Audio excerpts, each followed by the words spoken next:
Hi everyone, it's Caitlin again. So by now you should have your model set up in Padlet. I just have a really simple one here with just a couple of sets of connections. As your team was setting up your model, you were prompted to create conditional statements that predicted how your research team thought one component or process might affect other factors in your models. Now that your model is set up, we can use those conditional statements to help us think logically about how these different factors might affect the decomposition rate at the bowl experiment in Morro Canyon. Some of these factors have direct impacts on decomposition rate. For example, the relationship between soil moisture and decomposition rate in my model is direct, because they are directly linked with no intermediary factors between them.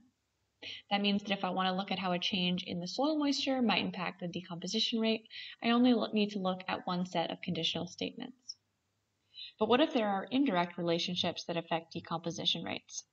How do we know that indirect components or processes will affect decomposition?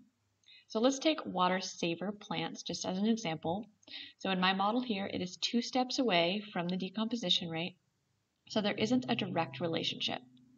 However, I can use the 2 conditional statements that I have set up to make a proof, just like you might do in geometry, and it'll help me think through the logic about how water-saving plants might affect decomposition rates. So I want to know what happens to the decomposition rate if there is an increase in water-saver plants, because we planted them at our restoration site in Morro Canyon. And I'll write that question down in my field notebook. Then I'll start at water-saver plants, and I'll follow the first conditional.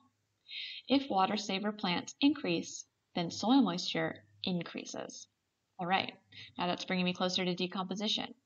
Here I have the second pair of conditionals. If I want to follow the same logic, if soil moisture increases, then the decomposition rate increases.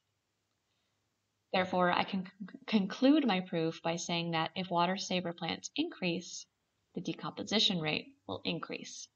And my model predicts that if we use water saver plants in our experiment in Crystal Cove, then the decomposition rate will increase. That's it. Go ahead and play with your model and see how changes to the ecosystem affect the decomposition rate in Morro Canyon by following some conditional statements. Make sure to test the relationships of all 3 of your plant types, as well as a couple other factors in the environment that are maybe not directly connected to decomposition rate.